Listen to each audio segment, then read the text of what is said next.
Bonsoir. Vous savez que c'est un jour très spécial pour moi ce soir. Nous sommes le 13 juin 2051. Et il y a 30 ans, eh bien, c'était une autre réunion où j'avais annoncé notre programme en disant je ferai un bilan après avoir été élu président de la région. Donc je remercie la présidente actuelle de la région qui, à l'aube du 5e mandat après le mien, m'a fait l'honneur de m'inviter pour ce nouveau bilan. Donc merci d'être là.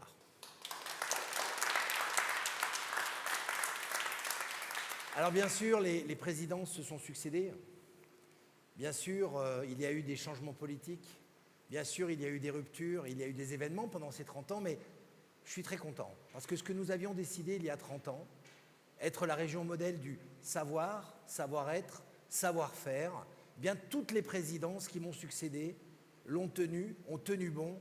Et c'est pour ça que je suis très fier de notre région.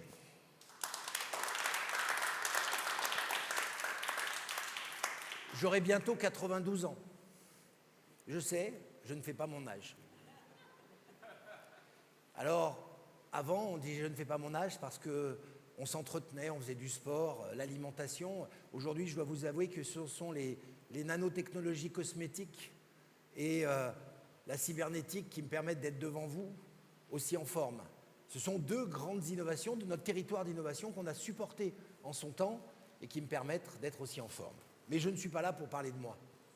Je suis là pour vous dire que déjà, ma mémoire est un petit peu défaillante, c'est pour ça que j'ai mes notes. Il paraît que le papier revient à la mode, c'est très nouveau. Avant, il y avait des écrans, le papier revient à la mode. Et je suis très fier de dire qu'aujourd'hui, enfin, la région est sur le podium des régions éco-sociétales de l'Europe. Et ça, c'est une grande victoire, car nous avons raté 2 fois cette opération. Je vous le rappelle, pour ceux qui m'ont accompagné pendant toutes ces années. La première fois, c'était en 2029. En 2029, on y était presque. Mais il y a eu la grande pandémie africaine qui a bloqué tous les échanges vers les pays du Sud. Rappelez-vous, ça a duré longtemps. Et pendant cette période-là, nous avons manqué de ressources de matières premières. Et c'est là que le monde, nous, la région, nous avons découvert que nous avions dans nos placards des matières premières à recycler. Ça a été la période du grand recyclage qu'on avait déjà entamé, qui était une tendance de société. Mais cette deuxième pandémie nous a poussé à aller chercher dans nos placards du coton, la laine, du papier. Cette grande période a été la grande révolution de la régénération des ressources. Et puis, c'est aussi à ce moment-là qu'on a vu les victoires de l'ARN messager. Rappelez-vous comme c'était difficile de se faire vacciner en 2020. On l'a beaucoup reproché. Et puis en 2021, on a réussi finalement à vacciner beaucoup de gens. Il y avait des gens qui étaient sceptiques. Ces nouvelles technologies, dont certaines ont été inventées au cœur de notre région, ont permis de complètement éradiquer d'autres pandémies plus tard, de gérer les variants. Il faut toujours croire en la science. J'y ai toujours cru et je vous remercie d'y croire avec moi.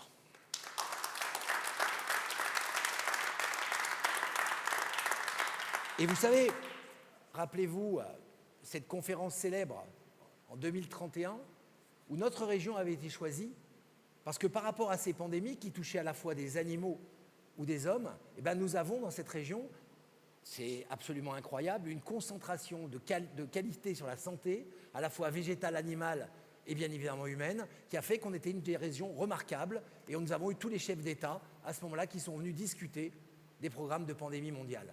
Un beau succès pour cette région qui, je le disais déjà en 2021, méritait mieux. Alors,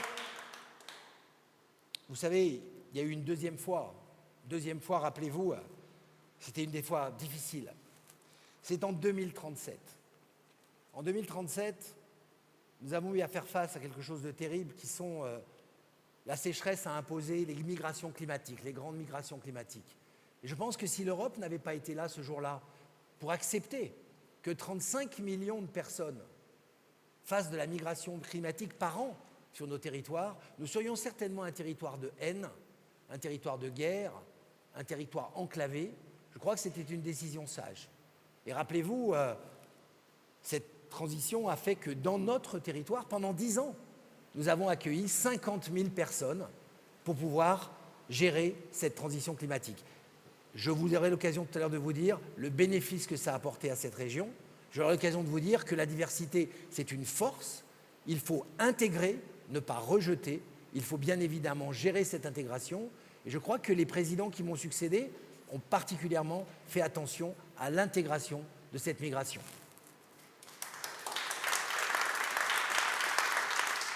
Alors, en incluant les migrations professionnelles, grâce à l'attractivité de notre région, et puis ces migrations climatiques, nous sommes aujourd'hui 10,7 millions de personnes sur la région. Nous étions, je vous le rappelle, 8 millions en 2021. La population a considérablement augmenté en 30 ans, une population diverse, et elle est classée aujourd'hui, donc, 3e dans les régions éco-sociétales et dans le top 10 de sa catégorie, c'est-à-dire les régions non régaliennes en Europe. Bravo à cette région. Je vous rappellerai que éco-sociétal, c'est le terme qui a remplacé des mots qu'on utilisait il y a 30 ans. Les mots d'écologie politique, les mots d'éco-responsable, les mots de socialisme. Pourquoi? Parce qu'ils étaient devenus trop radicaux. Ils déchiraient la population. On voulait regrouper les gens. Donc, cette terminologie, elle a commencé parce qu'on a pris conscience qu'il y avait deux choses. Et c'était le fameux « en même temps » de notre président Emmanuel Macron alors. Les ressources étaient limitées, il fallait apprendre à les gérer d'une façon différente. Et en même temps, la vie, c'est un phénomène de croissance qui est instinctif. Essayer de la brider, aller vers la décroissance est vain, ça ne marche pas. Donc il fallait trouver un compromis, il fallait trouver quelque chose qui permette à la vie de continuer tout en intégrant nos ressources limitées. Et c'est pour ça qu'il fallait faire le pari aussi de la science comme solution écologique et non pas celle de la décroissance. Alors, il y a plusieurs prix Nobel qui se sont intéressés à ça à l'époque et ils cherchaient plutôt à optimiser que maximiser. Il y a eu beaucoup de recherches, il y a eu deux chercheurs dans notre territoire, une en Ardèche, l'autre dans le Cantal. Ils ont travaillé à l'époque sur les territoires inattendus et la richesse des territoires inattendus, la richesse inexploitée des territoires inattendus, qu'on considérait comme marginaux, et puis sur un autre concept qui était la confiance sociale. Ça a été à l'origine de beaucoup de politiques au cours de ces 30 années qui ont permis justement une renaissance de la société auquel je vous demande véritablement aujourd'hui de rendre hommage. Alors, éco-société, ce nouveau terme, c'est à la fois la racine éco du grec oikos qui veut dire la maison et societas du latin qui veut dire union. Eh bien oui, éco-société, c'est l'union de tous en respectant le foyer de chacun. Je crois que c'est un bel exemple d'évolution de la société. Mais revenons à notre bilan. Je vous ai dit plus de 10 millions de personnes sur notre territoire, mais le taux de natalité cette année est de 2,38. Rappelez-vous, en 2021, il était de 1,88. Quand une société ne fait plus d'enfants, une société doute, une société a peur. Quand c'est entretenu par des hommes et des femmes politiques qui continuent de leur dire qu'il n'y a pas de lendemain, eh bien nous voyons une régression démographique, avec comme conséquence des angoisses pour le futur de chacun, des conséquences sur les angoisses des retraites, des conséquences sur l'angoisse de l'équilibre de la société. Grâce à la renaissance économique de la région, grâce à notre travail à tous, grâce au travail des différentes présidences qui m'ont succédé, eh bien nous sommes revenus à un taux de croissance de natalité qui est celui similaire à la fin des années 70, ce qu'on appelait déjà les 30 glorieuses. Un bel exemple de société qui ne doute plus, un bel exemple de société qui regarde l'avenir de façon plus radieuse. Mais en même temps,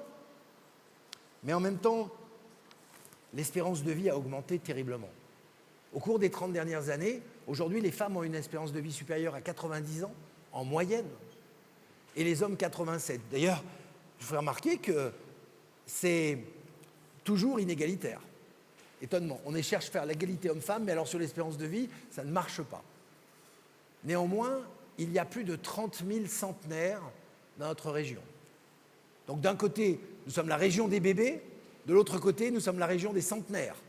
C'est une équation sociale et sanitaire à laquelle chaque présidence, y compris la mienne à l'époque, a dû réfléchir, pouvoir amener le confort à la fois à ceux qui naissent et à ceux qui vont bientôt partir de la vie. Je crois que c'est important de savoir que ça fait partie des responsabilités. Et vous vous rappelez, il y a 30 ans, je vous disais, parce que je reconnais certains visages qui, comme moi, ne font pas leur âge mais ont vieilli. Il y a 30 ans, je vous disais, vous savez, si on ne s'intéresse pas aux grandes tendances du moment, si on n'écrit pas une politique en réfléchissant à très long terme, eh bien on continuera à adresser les problèmes par rapport à leurs simples symptômes, on continuera à travailler dans l'urgence, dans l'électoralisme, on ne travaillera pas sur le fond. Moi, je suis fier, avec vous, d'avoir travaillé sur le fond dès le début de mon mandat.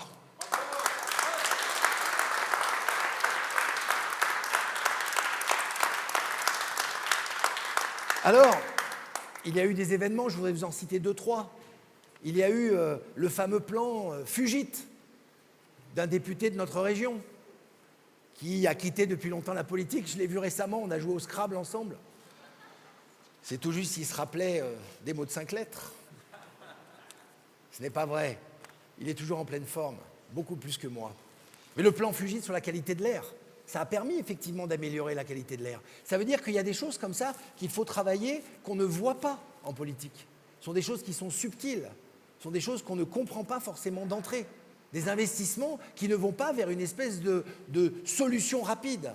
Mais cette qualité de l'air du plan Fugite, ça a permis d'avoir notre région comme étant une des régions dans lesquelles le taux de maladies en termes de pneumonie, le taux de maladies et d'allergies a descendu, donc une augmentation de la durée de la vie. Un autre, ça a été, suite aux consignes de l'époque du président Emmanuel Macron, une volonté de faire disparaître la cigarette qui a disparu, vous le savez tous, en 2040, puisque plus personne ne fume à ce moment-là, si ce n'est des substances sympathiques, mais d'une façon gastronomique, si je peux m'exprimer ainsi, puisqu'on avait réussi à faire évoluer l'addiction vers d'autres choses. On l'a constaté, cette chute des addictions. On l'a constaté parce qu'elle était malheureusement générée par des angoisses de ne pas trouver de travail, ne pas avoir d'activité. Et là, la région a travaillé à quoi ?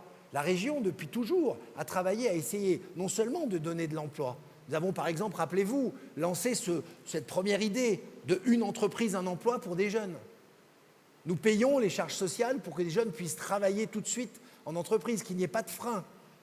Eh bien oui, ça a généré au cours de ma propre mandature plus de 150 000 emplois immédiats et ça a eu des conséquences que des jeunes qui étaient désormais occupés eh bien, n'allaient plus vers des addictions ou des ennuis.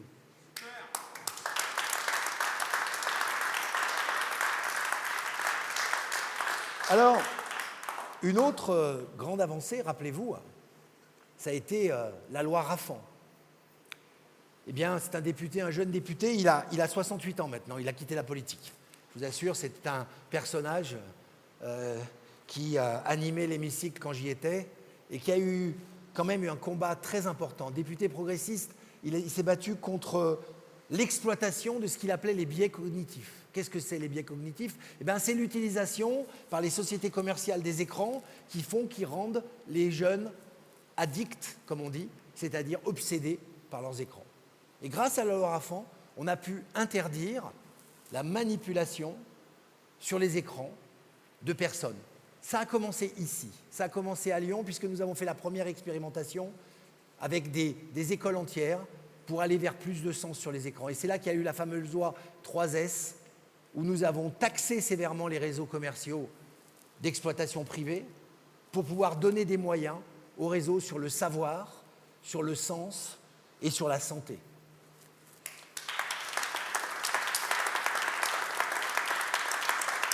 Mais rappelez-vous, le vrai sujet, le vrai combat qu'on a mené pendant cette conquête électorale que nous avons gagnée, c'était soi-disant le combat sur la sécurité.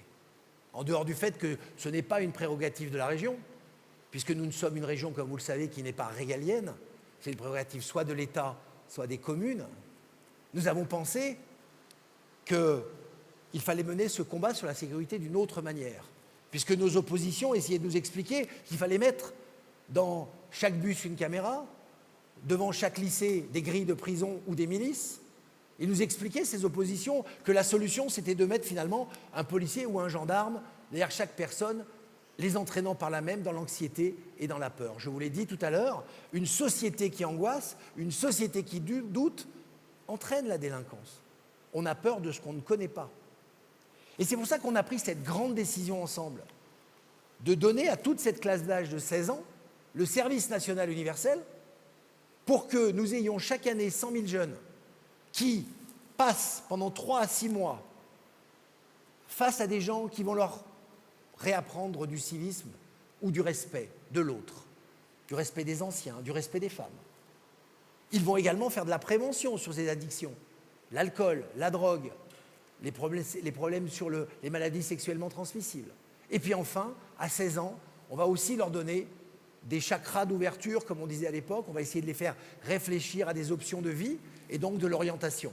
Eh bien aujourd'hui, vous savez, 30 ans après, c'est 2,5 millions de jeunes qui sont passés au service national universel. La vie a changé dans notre région.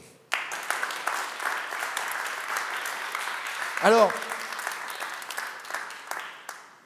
vous savez que je ne suis pas du genre à être un angélique. Et je crois aux sanctions, même sévères, quand on franchit les lignes. Rappelez-vous, cet épisode dont on parle encore dans les livres d'histoire, la gifle au président de la République. Évidemment qu'il fallait sanctionner ce geste qui était fait de bêtises et de défis. Non, on ne peut pas jouer avec les images de respect de l'autorité. J'en ai toujours été le garant et mes successeurs aussi, qu'ils soient hommes ou qu'ils soient femmes.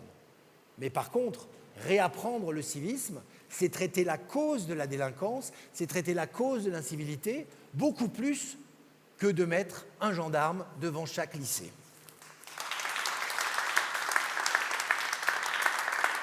Je vous rappellerai également que c'est sous ma présidence que le sport est devenu une matière enseignée soit à l'école, soit à côté de l'école, comme matière aussi importante que les mathématiques ou le français.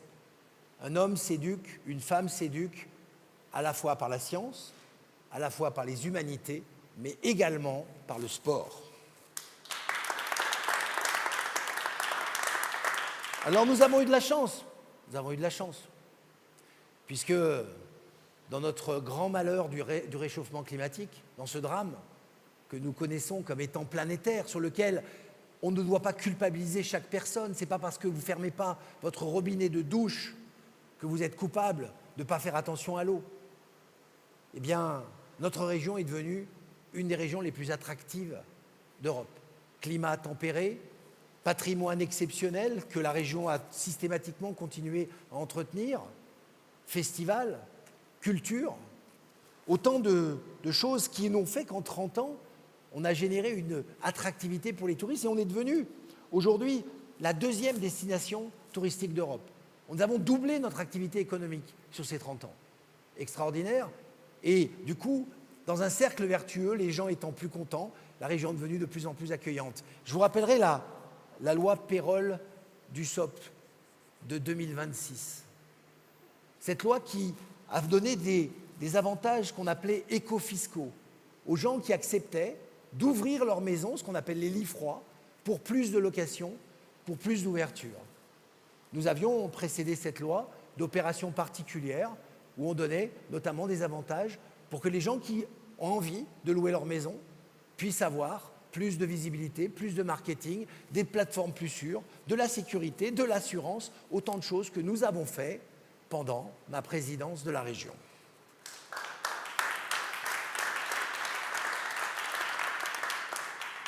Alors, il y a une chose qui n'a pas changé en 30 ans. La montagne, c'est toujours 2/3 de notre territoire. Ça n'a pas changé. Et cette montagne, elle a connu ce dérèglement climatique. Et ça a été vraiment un problème. Puisque quand vous regardez aujourd'hui, il y a ces villages de montagne qui continuent d'être animés, qui se sont même repeuplés, c'est grâce à la détermination d'un certain nombre de communautés de communes, d'un certain nombre de maires qui ont décidé de faire des retenues collinaires. La région était là pour les soutenir et c'était important.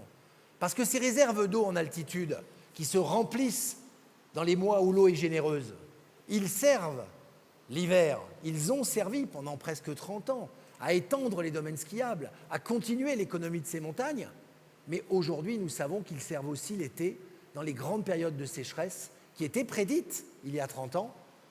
Ils servent à alimenter en eau les villages. Ils ont permis que les villages ne connaissent pas un deuxième exode rural, un exode climatique rural. Ils ont permis que ces villages vivent. Donc oui, il fallait penser à l'époque, 30 ans en avance, et bravo à ces maires, dont certains ne sont plus là, mais il faut quand même les saluer.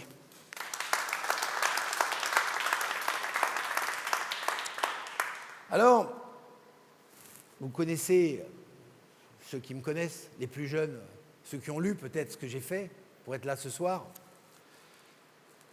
Le développement du territoire, ça se fait par l'éducation. J'en ai toujours été persuadé. Et il ne faut oublier personne. Du fin fond du Cantal, du fin fond de l'Ardèche ou au centre des métropoles, les gens doivent avoir accès au même niveau d'éducation. Et ça a été le grand travail que j'ai fait avec toute mon équipe pendant 6 ans. Nous avons cherché à mailler ce territoire pour que nous devenions la région la plus apprenante d'Europe. Ça a été fait en collaboration avec les milliers d'écoles qui sont sur le territoire, avec les centres de formation d'apprentis, avec les centres de formation professionnelle. Jamais seul. La région étant un facilitateur, n'a jamais été quelqu'un qui tire la couverture à soi. Eh bien, ce plan de faire la région la plus apprenante d'Europe, il a plus que fonctionné, puisque nous avons des milliers d'étudiants, des dizaines de milliers d'étudiants venant de toute l'Europe qui convergent vers la région. Nous les accueillons. Pourquoi est-ce important? Parce que quand ils retournent dans leur pays d'origine, ils se rappellent d'où ils viennent. Ils se rappellent, et s'ils prennent des fonctions de cadre ou des fonctions de cadre supérieurs, nous développons une activité économique avec tous ces pays. Donc ça a été un cercle vertueux dont aujourd'hui économiquement, nous tirons les fruits. Nous avions raison il y a 30 ans. Alors, je me rappelle bien qu'on était en grand déficit de jeunes femmes faisant des études techniques et technologiques alors. Il y avait quelques jeunes femmes dans des ateliers. Ce n'étaient pas des métiers de femmes. Et à côté, il y avait un combat pour l'égalité homme-femme qui a toujours été le mien. C'est pour ça que j'ai décidé, et je me rappelle des discussions avec ma propre direction, j'ai décidé qu'on donnerait une bourse spécifique, une bourse qu'on appelait de matériel, à toutes ces jeunes femmes qui voulaient faire des études techniques et technologiques. Elles avaient toute une bourse de 750 €. C'était dans notre programme. Je me suis battu avec ceux qui ne voulaient pas l'y mettre. J'ai gagné puisqu'aujourd'hui, nous avons plus de 40% de femmes qui travaillent dans les métiers technologiques et techniques.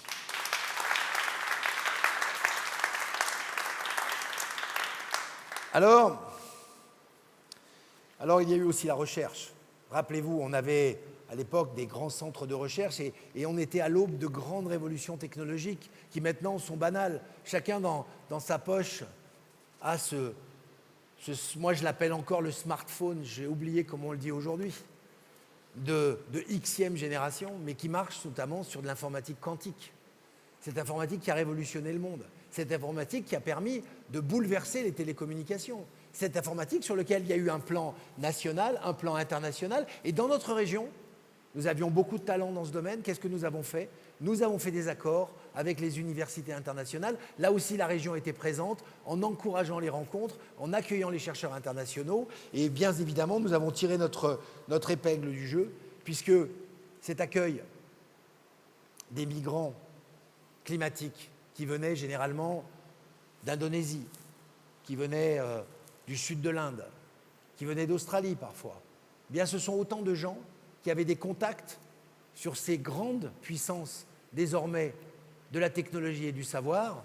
Et donc, en accueillant des gens de la diversité, nous avons réussi cette chose incroyable, c'est de créer des nouveaux ponts technologiques pour notre propre développement. Donc, ne jamais négliger quelqu'un qui vient vers vous. Commencez par voir s'il peut s'intégrer. S'il choisit de s'intégrer, c'est important. La région a besoin d'énergie nouvelle et ils en font partie.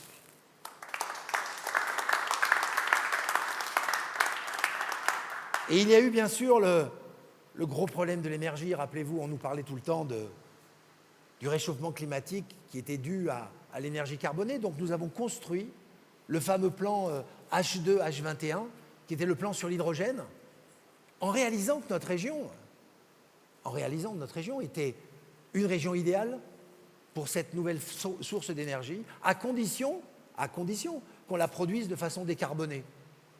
Donc il fallait la fabriquer de façon décarbonée dans les Alpes, en Auvergne. L'hydroélectricité nous permet, grâce à l'électrolyse, de fabriquer maintenant de l'hydrogène avec des volumes importants. Mais plus loin que ça, il fallait la transporter, il fallait la stocker, il fallait la contrôler.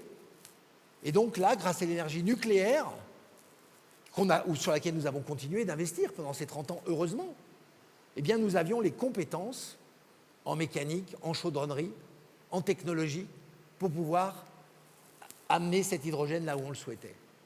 Ensuite, il y a eu les grands plans des gigafactories, rappelez-vous, dans les années à peu près 31-32, les grandes gigafactories sur la plaine de l'Ain, au sud de l'Ardèche, qui fabriquaient les batteries, pour pouvoir justement utiliser cette énergie de l'hydrogène dans des véhicules roulants.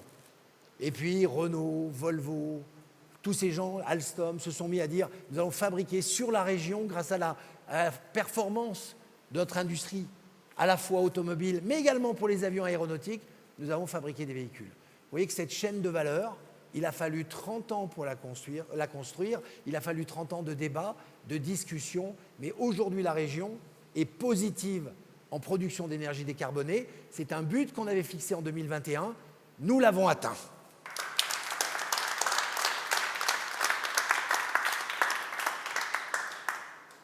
Et rappelez-vous aussi, nous avions une région qui était fragmentée. On disait encore Auvergne, Rhône-Alpes. Mais on arrêtait à Auvergne. On ne disait pas Auvergne-Rhône-Alpes. On s'arrêtait pour bien marquer la différence. Et nous, nous voulions une région unie. Et nous savions qu'une condition fondamentale de cette union, c'était un cordon ombilical entre Lyon et Clermont. Et tout le monde se moquait de nous. À quoi ça sert? Ça va coûter trop cher. Et tous les présidents et présidentes qui m'ont succédé ont gardé en mémoire ma petite phrase du début, « Il n'y a pas de petites lignes, il n'y a que des grands projets ». Eh bien cette ligne-là, nous l'avons faite et maintenant Clermont est à 1h30 de Lyon.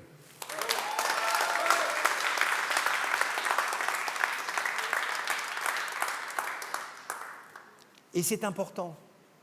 C'est important parce que j'expliquais à l'époque que ma propre entreprise que j'avais créée maintenant, il y a tellement longtemps, près de 70 ans, n'aurait pas existé si le TGV, dans les années 80, n'avait pas relié Lyon à Paris en 2 heures. Ma société n'aurait pas existé à Lyon, elle serait partie à Paris. Et bien de la même manière, de très nombreuses entreprises se sont maintenant installées autour de Clermont, en Auvergne, parce qu'ils ont accès en 1h30 au hub européen qui est devenu la Part-Dieu.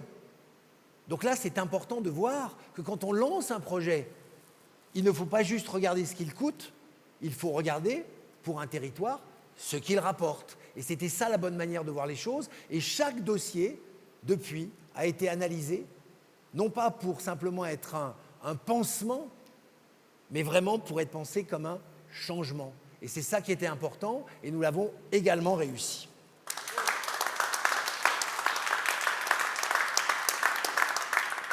Alors, quand on parle de désenclavement physique, je me rappelle des débats que nous avons eus sur les différents choix de mobilité.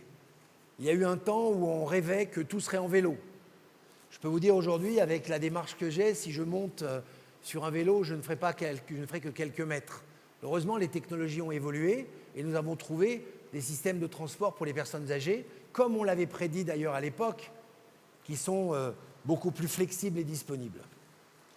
Donc, je crois que quand on veut réfléchir au transport à l'échelle d'une région, on ne peut que réfléchir multimodal. On ne peut que réfléchir train, voiture. Il y a encore des voitures, vous le savez tous, et il y aura toujours des voitures. Faire croire que la voiture va disparaître, même dans les 200 prochaines années, est un leurre. Ce véhicule est là pour longtemps, il aura une motorisation de plus en plus propre. D'ailleurs, nous avons presque atteint, à l'heure où je vous parle, presque atteint 75% de véhicules qui ne sont plus à base de carburant carboné, mais il n'empêche que la route est encore là et les gens les utilisent. Donc le multimodal, c'est la solution. Donc il ne faut pas mettre en conflit le fer et la route, Il ne faut pas mettre en conflit les voitures et les vélos. Il faut au contraire chercher les harmoniser et de rentrer dans un cycle de plus en plus flexible pour chacun, en fonction de sa capacité, en fonction de son énergie, en fonction de ses moyens. Et ça, je crois que c'était le devoir de la région. Je crois que nous l'avons exécuté. Et aujourd'hui, nous avons un maillage du territoire qui est satisfaisant pour la plupart des gens.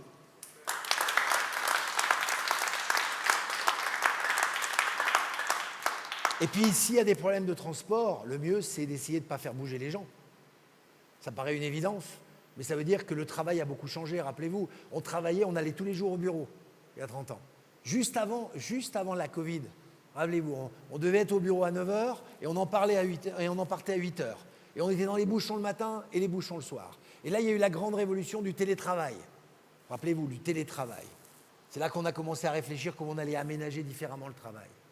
Et c'est pour ça que la région, dès ce moment-là, a négocié dans les villages, dans les territoires, des tiers-lieux, dans les gares, en disant nous serons là. Et on a financé quelques investissements, on a financé de la publicité, afin que les gens réapprennent à travailler autrement. Nous avions anticipé ce phénomène. Et aujourd'hui, c'est pour ça que dans les cœurs des grandes villes, aujourd'hui, les gens viennent quelques jours par semaine, peuvent travailler chez eux, ont changé leur manière de travailler. Ça aussi, nous l'avons aidé à l'exécuter au cours de ces 30 dernières années. Mais ces entreprises, pour qu'elles gagnent de l'argent, rappelez-vous aussi, ces petites boîtes qui nous disaient on n'a pas accès aux appels d'offres, on est trop petit, on n'a pas le temps de faire les dossiers. Eh bien, qui a initié au cœur des régions, dans les bureaux des régions, les centres d'ingénierie au service des TPE-PME pour qu'elles grossissent? Eh bien, c'est nous. Et nous pouvons en être fiers car nous avons doublé le nombre d'ETI sur le territoire en 30 ans, ce qui est absolument extraordinaire et qui nous met maintenant au niveau de pays comme l'Allemagne. Et ça, c'est une grande réalisation de notre programme.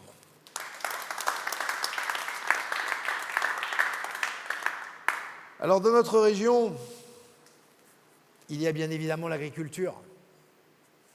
Et vous savez, j'ai eu tellement de peine dans cette période noire où on faisait ce qu'on appelait l'agribashing, où on disait aux agriculteurs qu'ils étaient des pollueurs. On disait aux agriculteurs qu'ils ne savaient faire que du pesticide, qu'ils abîmaient la nature.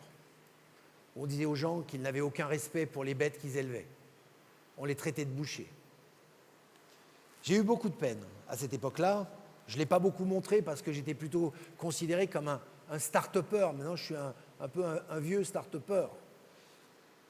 Mais je sais que les agriculteurs étaient les meilleurs écologistes de France. Ils l'ont toujours été depuis des millénaires. Et heureusement, ça leur a été rendu, ce crédit, au cours des années qui se sont passées. Nous avons réussi à pratiquement, sur le plan alimentaire, à avoir une région souveraine. Et nous avons réussi pourquoi ? Parce que d'une part, nous avons fait confiance aux agriculteurs. Deuxièmement, nous les avons aidés à négocier l'assurance récolte avec les transformateurs et les distributeurs. Nous avons également réussi à leur donner une juste rémunération de leur travail en poussant dans nos propres appels d'offres à la qualité plutôt que la quantité. Il ne s'agissait pas de leur donner simplement une priorité sur le papier, de quotas. Il s'agissait de déclencher chez les Oralpins une volonté de soutenir leur agriculture oralpine. C'est plus long, mais c'est plus profond. C'est plutôt planter une forêt que planter un gazon. Mais ce qui est bien sur la forêt, on le voit aujourd'hui, c'est qu'elle dure 30 ans.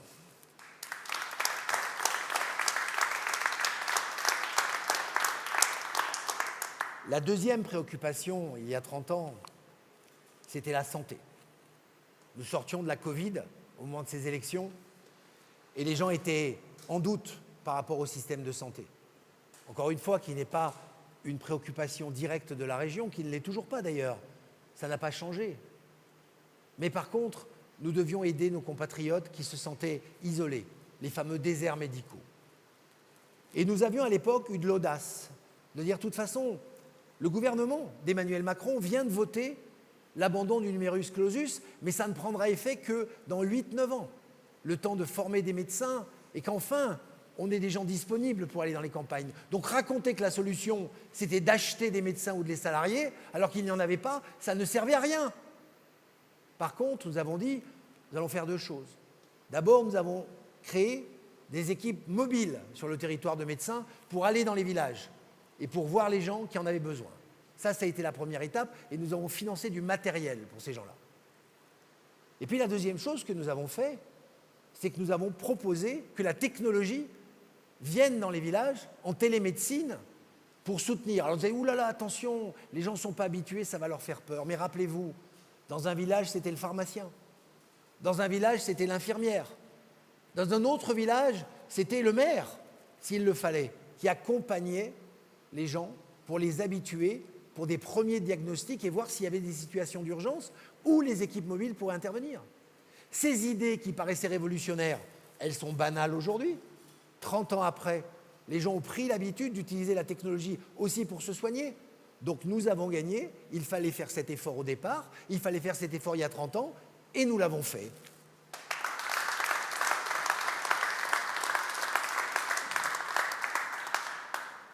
Mais ce que nous avons fait de plus important, pour moi, dans la santé, c'est de revaloriser les métiers du lien. Après avoir été, en tant que député, chargé d'une mission sur les auxiliaires de vie sociale, sur les accompagnateurs d'étudiants en situation de handicap, sur les accompagnateurs périscolaires, j'ai constaté que c'est des gens qui travaillaient pour l'essentiel. L'essentiel, nos enfants, pour que les personnes âgées restent chez eux, pour que les personnes en situation de handicap puissent avoir accès à l'école et à l'inclusion. Ces métiers essentiels étaient payés 800 € par mois en moyenne en 2021. Même pas le SMIC. Qu'avons-nous fait? Nous avons choisi, plutôt que de dépenser des centaines de millions à mettre des caméras et des grilles devant les lycées, de mettre ces millions en compensation des salaires, des auxiliaires de vie sociale, des accompagnateurs d'élèves en situation de handicap et des accompagnateurs périscolaires. Je suis fier de cette mesure parce qu'il y a 250 000 personnes aujourd'hui dans notre territoire qui font ces métiers avec dignité, formation et futur.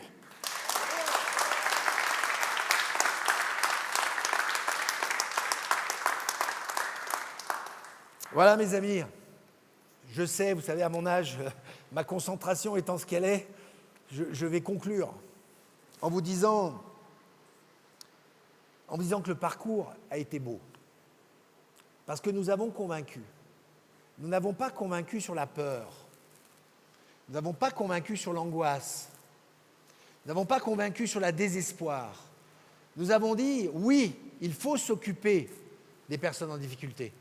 Bien sûr qu'il faut que personne soit oublié. Mais il y a une lueur au bout du tunnel, il y a une énergie, il y a une volonté. Et je crois, vous êtes la preuve vivante, après 30 ans devant moi, que nous avons gagné. Nous savions où trouver ces forces. Alors nous avions un secret. C'est la chose dont, politiquement, j'allais dire, je suis le plus fier. C'est ce jour-là où je me rappelle, avec certains d'entre vous, en train de préparer notre programme, j'ai dit, vous savez, on a réduit l'homme, au cours du XXe siècle, à l'économie. On a réduit la politique à l'économie. On a pris comme Bible un livre qui s'appelle Le Capital, qui a partagé le monde en deux. Les libéraux, forcément individualistes, forcément égoïstes, qui jouaient pour eux. Et puis de l'autre côté, les sociaux, qui eux étaient altruistes, généreux, collectifs. Mais on a juste oublié que les deux côtés sont des hommes et des femmes. Et que certainement, réduits simplement à leur fonction économique, c'est un peu désespérant dans la vie. Donc on a eu des politiques d'austérité. On a eu des politiques de gestion rigoureuse. On a eu des politiques de contrôle de la dette. Et les gens avaient envie de vous dire, mais et le sens là-dedans? C'est pour ça que pendant 10 ans, rappelez-vous, 10 ans, rappelez-vous l'abstention massive qui m'a fait élire et qui mettait en question ma légitimité. Rappelez-vous ces périodes où personne n'allait voter parce qu'ils n'en trouvaient pas le sens. Ils n'étaient pas des agents économiques et ils préféraient ne pas aller voter. Il a fallu faire de la rééducation civique, réexpliquer que chaque voix compte, que chaque personne doit avoir une chance. Ils n'y croyaient plus. Et fort de ce constat, à l'époque, parce que je l'intuitais, je vous ai dit, il faut remettre la culture au centre du développement humain. Parce que la culture, c'est le lien. Parce que la culture, c'est quelque chose qui transcende les opinions politiques ou les carnets de chèques. On peut être sans argent et admirer un tableau de la même manière qu'on peut être richissime et ne pas comprendre un tableau. La qualité de l'homme, c'est l'émotion. La qualité de l'homme, c'est cette capacité à se dépasser, à se transcender par l'art. Donc, il fallait mettre la culture au centre du développement.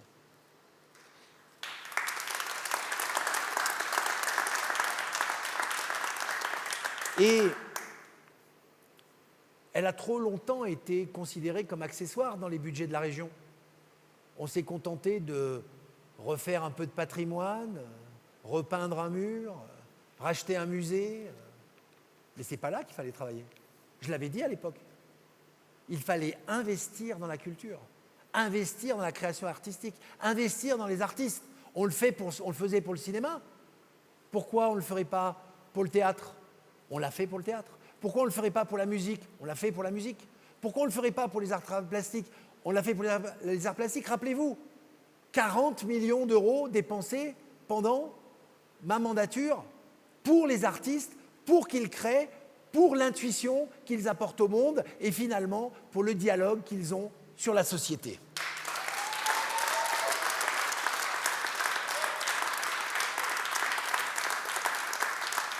Parce que la culture inspire. Et c'est la plus grande source d'innovation. Parce que la culture, il n'y a pas de surréalisme et de dadaïsme. Il n'y a pas de révolution industrielle qui se développe. Parce qu'il n'y a pas les Beatles ou les Rolling Stones. Il n'y a pas le changement de société que nous avons vu après les années 70. Parce qu'il n'y a pas aujourd'hui le rap. Rappelez-vous, cette musique déjà ancienne. Je n'ose pas vous dire le jazz, vous ne savez plus ce que c'est. Mais le rap, il n'y aurait pas eu la libération du rap, et bien peut-être qu'on n'aurait pas aujourd'hui tous les bouleversements technologiques que nous avons connus. Donc, j'avais cette intuition, j'avais deux intuitions. La culture en centre technologique, et j'avais un slogan que vous connaissez tous, vous l'avez scandé à l'époque dans les meetings. Prospérité, équité, fraternité. Parce que c'est la prospérité qui permet d'avoir la liberté d'être charitable. Parce que c'est la prospérité qui permet de pouvoir partager avec les malheurs du monde. Parce que c'est la prospérité qui permet d'investir dans l'avenir et l'éducation. Après, il y a l'équité, où effectivement tout le monde doit avoir les mêmes chances. Toute la redistribution de la valeur doit être faite de façon équitable sur tous les territoires, sur tous les âges. Et enfin, parce que la fraternité, c'est ce qui permet justement de tendre la main à ceux qui en ont besoin, mais en les regardant droit dans les yeux, comme des frères, et en disant « on va réussir tous ensemble ». Voilà ce que je voulais vous dire ce soir. Je vous remercie.